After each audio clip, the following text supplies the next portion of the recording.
Carlos Delfrade, diputado provincial del Frente Social y Popular, un placer tenerlo nuevamente por aquí. ¿Cómo anda, Carlitos? Andrés Batistela lo saluda. Hola Andrés, un gustazo. Muchas gracias. El gusto es nuestro y queríamos charlar de lo que sucedió, bueno, la semana pasada, ¿no? Porque en la legislatura provincial finalmente y con algunas modificaciones se votó el presupuesto para el año en curso y tenemos la información de que usted no acompañó ni su compañera de interbloque Damaris Paciotti. Queríamos conocer un poquito las razones, Carlos.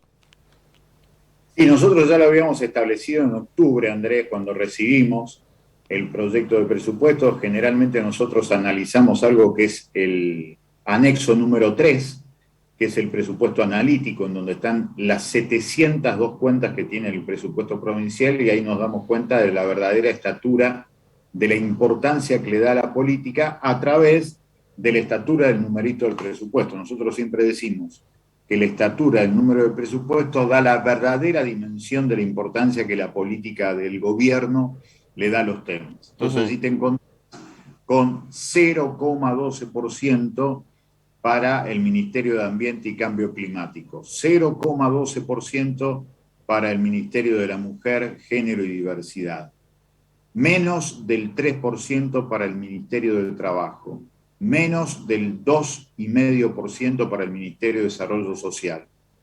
Todos hechos que para nosotros son muy importantes y que por lo tanto con esas cifras anoréxicas vamos a tener menor presencia del Estado virtuoso en los barrios.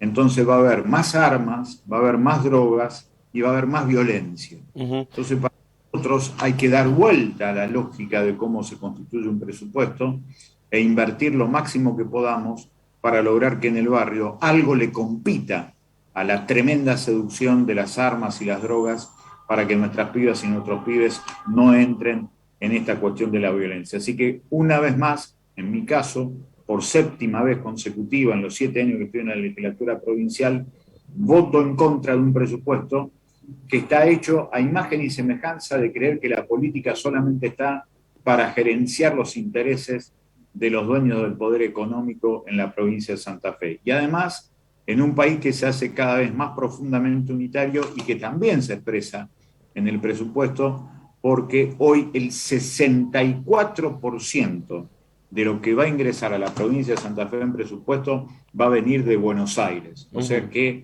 cada vez es un país más unitario y el presupuesto lo expresa de una manera lapidaria. Y en forma paralela ha crecido prácticamente por 10 la deuda pública de la provincia de Santa Fe en los últimos 5 años, con lo cual comienza a haber endeudamiento en dólares y monedas extranjeras para las próximas generaciones de santafesinas y santafesinos, y eso es por cobardía política, porque los partidos mayoritarios de la provincia de Santa Fe le cobran siempre impuesto a la gente común, le suben la luz a la gente común, le suben el agua a la gente común, pero nunca le cobran impuestos a las grandes exportadoras, nunca a los grandes bancos, nunca a los grandes terratenientes. Entonces, siempre la mayoría de la gente termina pagando una vida cotidiana en donde el Estado, aparte, aparece totalmente encorsetado por este tipo de presupuesto. Hay que tener valentía política. Así que decirle no al presupuesto para nosotros es también decirle que no a una resignación de la política, que ha hecho de la política el verbo que más repiten los partidos grandes, que es el verbo gerenciar. Ujú. Y gerenciar significa obedecer a los patrones, porque un gerente es eso, es el que obedece al patrón. Claro, esto me lleva a hablar un poco de la coyuntura de ayer y de hoy, Carlos, porque cuando todavía no está confirmado, ¿no? Pero solamente se suspendió y se hizo el cierre de exportaciones de harina y de aceite de soja, pero enseguida quienes dicen representar al campo pusieron el grito en el cielo y el gobernador Omar Perotti en eso se diferenció inclusive del gobierno nacional. ¿Cómo ha visto esta situación, ya que estamos hablando de los poderosos, de que fue Expoagro también hace muy poquito? Sí, a Perotti lo veo, como siempre, un hombre muy conservador, por eso nosotros dijimos que no lo íbamos a votar a Perotti, porque expresa lo que realmente dice. Él expresa a lo más conservador del peronismo y se opone a este intento, amague de cobrarle a las exportadoras, que en realidad terminó no siendo de esa manera, porque de nuevo el gobierno de Fernández fue para atrás, Ujú. como lo había hecho Vicentín, como lo hizo también con el Fondo Monetario Internacional, y lo hace de nuevo también con esta cuestión de aumentar las retenciones, especialmente por las exportadoras, la mayoría de las cuales son extranjeras, que para colmo ahora van a agregar a Vicentín entre las extranjeras después de la tristísima resolución de la Asamblea de Accionistas de Vicentín, que quieren la impunidad total con esto de lo que significa pasárselo a su socio extranjero permanente como es Glencore, que ahora se llama Viterra. Así que sí, lo que nosotros vimos ayer es también, yo te diría, la nueva versión del gobierno nacional, que está lejos de ser lo que la gente votó. Ujú. La gente había votado un proyecto nacional y popular para oponerse al macrismo, y hoy el gobierno de Alberto Fernández es neo-menemismo, y eso no anuncia más que drama y mucho pesar para nuestro pueblo. Ya se está viendo incluso que el propio presidente de la Nación ayer salió a decir que hay que estirar o flexibilizar la edad jubilatoria para las trabajadoras y los trabajadores estatales. Ujú. Nunca hay que olvidarse que el Fondo Monetario Internacional desde 1955 en adelante quiere dos cosas: reforma laboral, es decir, la demolición del derecho laboral, que era lo que buscaba la dictadura, lo que buscó el macrismo, lo que también llevó adelante muchas veces el menemismo, y ahora lo dice Alberto Fernández, que supuestamente venía para hacer otra cosa, y la cuestión de la reforma jubilatoria.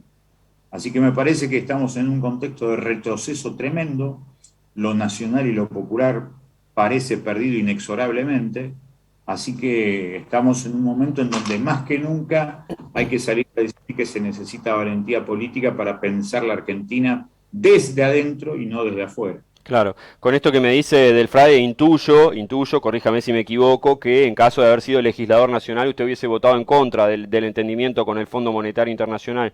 Este, Con las dos manos y parado sobre una butaca. la pregunta en este caso sería, y entonces qué? Digo, porque también fuimos al peor prestamista al que podíamos ir, ¿no? Si fuese un prestamista de barrio, es el peor. Fuimos al extorsionador serial, porque Claro. el Fondo Monetario Internacional es un extorsionador serial a ser extorsionados una vez más. Es increíble. Ujú. Es increíble. Por eso lo que tuvo que haber hecho Fernández, porque de hecho lo sabíamos, Ujú. Macri había generado una deuda externa ilegítima, ilegal, y había generado a partir de allí la fuga de capitales. Vicentín es la síntesis del macrismo. Fue el fugaducto del macrismo porque el macrismo puso la especulación financiera por encima de la producción y tomó la deuda externa para fugar.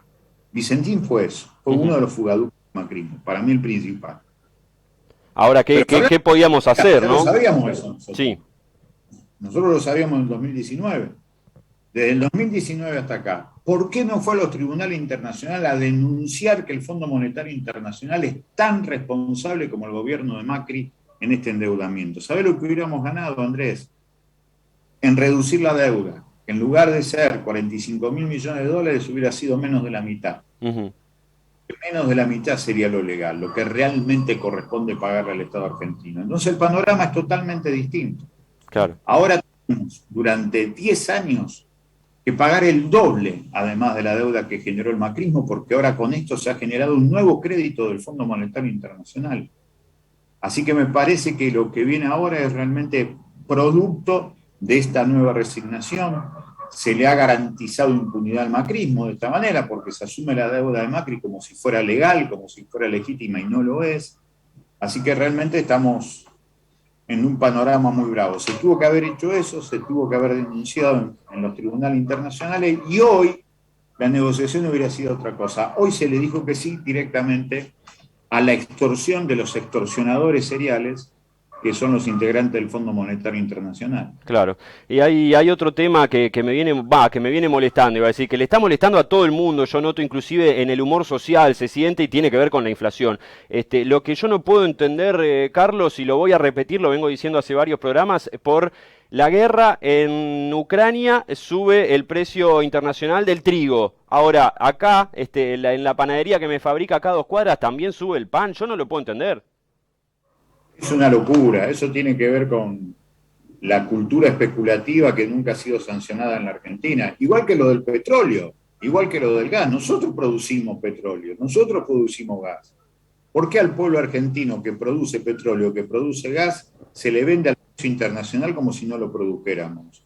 Y ni hablar del pan, ni hablar del pan. Sí. país hecho de carne y de pan, Sí. porque eso es la Argentina. Así que efectivamente son todas maniobras especulativas. Yo creo que habría que aplicar la ley de abastecimiento a todos aquellos que forman precios para el aumento.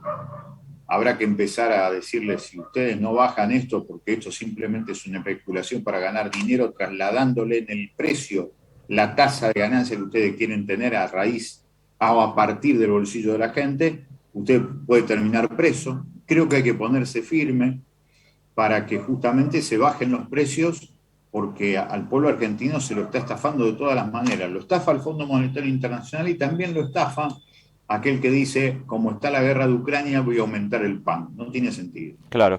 Para cerrar, Carlos, y volviendo a la provincia, si el gobierno de Omar Perotti tiene plata, como vienen diciendo, ellos mismos, digo, sus propios funcionarios, que han hecho caja, digo, para este presupuesto, por ejemplo, para este año, ¿dónde está volcada la plata principalmente?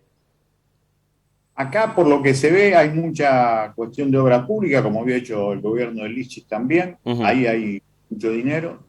También hay mucho dinero en salud, que tiene que ver obviamente con la cuestión del COVID. Allí en donde más se ve, Ujú.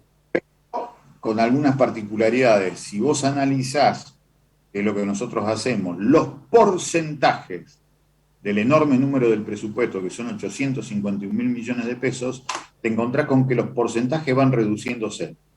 Se reduce concretamente en educación, en salud, en seguridad, en producción, ciencia y tecnología, que ha dejado de ser ministerio. Se reducen los porcentajes. Por lo tanto, si vos invertís menos en la vida cotidiana de la gente, se complica la vida cotidiana de la gente. Son principios de partida doble la contabilidad. Claro. Así que es un presupuesto, como dijo Walter Agosto, como nos dijo a nosotros en la legislatura provincial, para mantener el equilibrio. Pero es el equilibrio de las cuentas de acuerdo a una filosofía política absolutamente conservadora. Y hoy estamos lejos de necesitar lo conservador.